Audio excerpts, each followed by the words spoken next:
الحمدللہ رب العالمین والعاقبۃ للمتقین والصلاۃ والسلام علی سید الانبیاء والمرسلین وعلی آلہ واصحابہ اجمعین اما بعد اعوذ باللہ من الشیطان الرجیم بسم اللہ الرحمن الرحیم قل بفضل اللہ وبرحمتہ فبذلک فلیفرحوا صدق اللہ العظیم و صدق رسولہ النبی الکریم اللہم صلی علی سیدنا و مولانا محمد معدن الجود والکرم وآلہ وصحبہ وبارک وسلم الصلاۃ والسلام علیک یا سیدی یا رسول اللہ وعلی آلک و اصحابک یا حبیب اللہ۔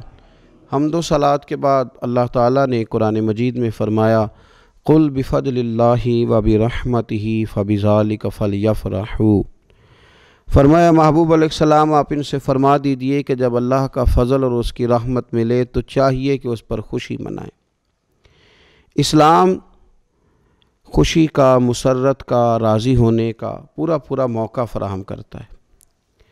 اسلام یہ کہتا ہے کہ اللہ کے فضل اور اس کی رحمت کے موقع پر تمہیں اظہار مسرت کرنا چاہیے، خوش ہونا چاہیے، لیکن یہ کہ ہمیں خوشی کے طریقے بھی بتلاتا ہے اسلام۔ اب ہم نے یہ کیا ہے کہ ہم نے اپنے دکھوں کا رشتہ تو اپنے دین کے ساتھ جوڑ لیا ہے۔ کسی کے انتقال پر تو قرآن پاک کی تلاوت ہوتی ہے، وظائف پڑھے جاتے ہیں، اصال ثواب کی تقریبات کے اندر تو تلاوت ہوتی ہے، نعت ہوتی ہے، وعظ و نصیحت کی مجالس ہوتی ہیں، لیکن جب خوشی کا موقع آتا ہے تو پھر ہم دین سے دور ہو جاتے ہیں۔ ہم نے دکھ سارے دین سے وابستہ کر لیے ہیں، اور سکھوں کے موقع پر بالکل ہم دین کو نہ صرف یہ کہ بھول جاتے ہیں، بلکہ محسوس ہوتا ہے کہ جیسے ہم صرف اپنی برادری، قبیلے اور علاقے کے رسم و رواج کے پابند رہ گئے ہیں۔ بڑے بڑے حاجی، نمازی، نیک، اچھے کہلانے والے لوگ بھی تھوڑی سی عدم توجہی کا اظہار کرتے ہیں، اور وہ چیز بڑی تکلیف کا باعث بنتی ہے کہ کیا رب رسول سے صرف دکھوں کا رشتہ ہے؟ معاذ اللہ۔ ہر قوم کوئی نہ کوئی تہوار مناتی ہے، اور لوگ چونکہ معاشرہ انفرادی سطح پر بھی راضی رہنا چاہتا ہے اور اجتماعی ماحول بھی فراہم کرنا چاہتا ہے، قومیں بڑے بڑے تہوار مناتی ہیں، میلوں کا بندوبست کرتی ہیں، دن منائے جاتے ہیں۔ اسلام کے اندر بھی دن منائے جاتے ہیں، اور بڑی قریب ایک دن آنے والا ہے جسے عید الفطر کہا جاتا ہے۔ لیکن اسلام کے تہوار باقی قوموں کو یہ بتاتے ہیں کہ تہوار منائے کس طرح جاتے ہیں۔ تو سب سے پہلے تو یہ یاد رکھیں کہ اسلام کے اندر جب عید آتی ہے تو اس کا کوئی مقصد ہے، اور ہم نے عید کو کس طرح منانا ہے یہ سارا کچھ ہمارا دین ہمیں بتاتا ہے۔ پہلے تو یہ آپ دیکھیں کہ عید مسلمان نے کس طرح منانی ہے۔ سویرے جب اس نے اٹھنا ہے تو اس نے فجر کی نماز کے بعد دوبارہ سے تیاری کرنی ہے، غسل کرنا ہے، صاف لباس پہننا ہے، خوشبو لگانی ہے، اور کرنا یہ ہے کہ نماز کے لیے جانا ہے۔ اس کے عید کا آغاز، اس کے اس خوبصورت تہوار کا آغاز اللہ تبارک و تعالیٰ کی عبادت سے ہو رہا ہے، اور عید منا کب رہا ہے؟ رمضان کے 30 روزے پورے کرنے کے بعد، یا 29 کا چاند دیکھنے کے بعد۔ تو سب سے پہلے ہمیں یہ بتایا جا رہا ہے کہ جب تم عید مناؤ گے تو تم سجدہ شکر کے ساتھ مناؤ گے، اپنے رب کے ساتھ جڑ کے مناؤ گے، اللہ تبارک و تعالیٰ کی عبادت کے ساتھ مناؤ گے۔ تو اس میں کوئی شور و غوغا نہیں، کوئی ریلیاں نہیں، کوئی جلوس نہیں، کوئی پٹاخے نہیں، کوئی گانا باجا نہیں۔ اللہ کی عبادت کے ساتھ بتایا جائے گا کہ تمہارا جو تہوار ہے وہ تہذیب کا، شائستگی کا، خوبصورتی کا، نظم و نسق کا ایک بہترین ذریعہ۔ تم بڑے راضی جب ہوگے تو پھر بھی تم اپنا ساری جھکاؤ گے رب کی بارگاہ میں، پھر بھی تم یہی کہو گے سبحان ربی العظیم، پھر بھی تم یہی کہو گے سبحان ربی الاعلیٰ، پھر بھی تم اس کی بارگاہ میں جبین نیاز جھکاؤ گے۔ پہلی بات۔ دوسری بات، ہمیں پیغام عید یہ ہے کہ یہ جو تمہارے پاس عید کا دن آیا ہے یہ اجتماعیت کا دن ہے۔ آپ جب صف میں کھڑے ہوں گے نماز عید کے لیے تو کیا امیروں کی صفیں علیحدہ ہوں گی؟ غریبوں کی الگ ہوں گی؟ کیا پڑھے لکھوں کی الگ ہوں گی اور ان پڑھ لوگوں کی الگ ہوں گی؟ کیا قبیلوں کی الگ ہوں گی اور دوسرے قبیلے کی الگ ہوں گی؟ ایسا نہیں، ایک ہی صف میں کھڑے ہو گئے محمود و یاز، نہ کوئی بندہ رہا نہ کوئی بندہ نواز، صاحب و محتاج و غنی ایک ہوئے، اور تیری سرکار میں پہنچے تو سبھی ایک ہوئے۔ اجتماعیت کا اظہار ہے، اجتماعیت کا۔ عید کا پیغام اجتماعیت کا اظہار۔ اور پھر نماز عید ختم ہوئی تو سب نے ایک دوسرے کو گلے لگایا، غریب نے امیر کو، امیر نے غریب کو، پہلے ایک صف میں نماز پڑھی پھر گلے لگایا، چھوٹے نے بڑے کو، بڑے نے چھوٹے کو، سب ایک دوسرے کے ساتھ محبت کا رشتہ قائم رکھنے لگے۔ تو عید نے دوسرا پیغام اجتماعیت کا دیا کہ تم اللہ تبارک و تعالیٰ کی توحید کے نام پر، تم رسول پاک صلی اللہ تعالیٰ علیہ وسلم کی غلامی کے نام پر ایک ہو ایک۔ ہزاروں قومیں وجود میں آئیں دہر میں خشک و تر کے رشتے سے، پر ہم نے بنیاد دوستی رکھی یاد خیر البشر کے رشتے سے۔ اور اقبال کہنے لگے اپنی ملت پر قیاس اقوام مغرب سے نہ کر، خاص ہے ترکیب میں قوم رسول ہاشمی۔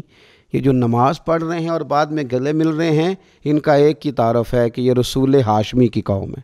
یہ تعارف اجتماعیت کا درس، پیار کا درس، مساوات کا درس، چھوٹے بڑے کے فرق کو ختم کرنے کا درس، امیر غریب کی تفریق مٹانے کا درس، اس کا نام عید ہے۔ تیسری بات آپ یہ دیکھیں کہ کوئی بھی ہمارا موقع ہے نا تو اسلام نے اس پر کچھ تعلیمات دی ہیں۔ اگر آپ کو اللہ بیٹا دیتا ہے، بیٹی دیتا ہے تو اس کا عقیقہ کرنا ہے، دوسروں کو کھانا کھلانا ہے۔ اگر اللہ نے شادی کا موقع دیا تو سنت ہے ولیمہ کرنا ہے، لوگوں کو کھانا کھلانا ہے۔ اگر بڑی عید کا موقع آیا ہے تو قربانی رکھ دی گئی ہے، آپ گوشت کریں گے، اس کا ایک حصہ رشتہ داروں کو دیں گے، ایک حصہ غریب نادار لوگوں کو دیں گے۔ اور عید کا موقع آیا تو صدقہ فطر رکھ دیا گیا چھوٹی عید پہ۔ اور صاحب نصاب پر زکوٰۃ بھی فرض کر دی گئی، جو بالعموم رمضان میں ہی دی جاتی ہے۔ رمضان میں زیادہ تر مسلمان دینے کی کوشش کرتے ہیں۔ تو اس سے کیا ہوتا ہے کہ انسان اپنی خوشیاں دوسروں کے ساتھ بھی جوڑتا ہے۔ وہ اکیلے خوشی نہیں منا رہا، وہ دوسروں کے ساتھ اپنی خوشیوں کو جوڑ رہا ہے، غریب کو کھانا کھلا رہا ہے۔ اور نبی پاک صلی اللہ علیہ وسلم نے فرمایا وہ دعوت بڑی ملعون ہے، وہ بڑی لعنت والی دعوت ہے کہ کسی نے دعوت پکائی اور صرف امیروں کو دعوت دی جائے، غریبوں کو نہ دی جائے۔ سیاسی افطاریاں کرائی جائیں اور ولیمے پہ بھی اگر اپنے بیٹے کے بلایا جائے تو امیر لوگوں کو، سیاسی لوگوں کو، بڑے لوگوں کو دعوت دی جائے۔ دعوت تو خیر والی وہ ہے جس میں چھوٹا بڑا امیر غریب سب شریک ہو۔ تو عید کے موقع پر بھی یہ ضروری تو نہیں کہ ہم 6 جوڑے ہی بنوائیں، 3 جوڑوں سے بھی گزارا ہو سکتا ہے۔ اس طرف بھی تھوڑی توجہ کر لیں کہ جس گھر کے اندر 1 جوڑا بھی خریدنا مشکل ہے، یہ کوئی ضروری تو نہیں کہ 10 جوڑے ہی خریدے جائیں، 2 پہ بھی گزارا ہو سکتا ہے۔ 3 جوتے لینے کی بجائے 1 سے بھی عید گزر جاتی ہے، لیکن تھوڑی سی توجہ اگر غرباء کی طرف بھی کر لی جائے، مساکین کی طرف۔ یہ کل پرسوں خبر آ رہی ہے کہ ہمارے پنجاب میں ایک ایسا شہر بھی ہے جس میں باپ نے صرف اس لیے اپنے بچے نہر میں پھینک دیے ہیں کہ انہوں نے عید کے لیے کپڑے مانگے تھے۔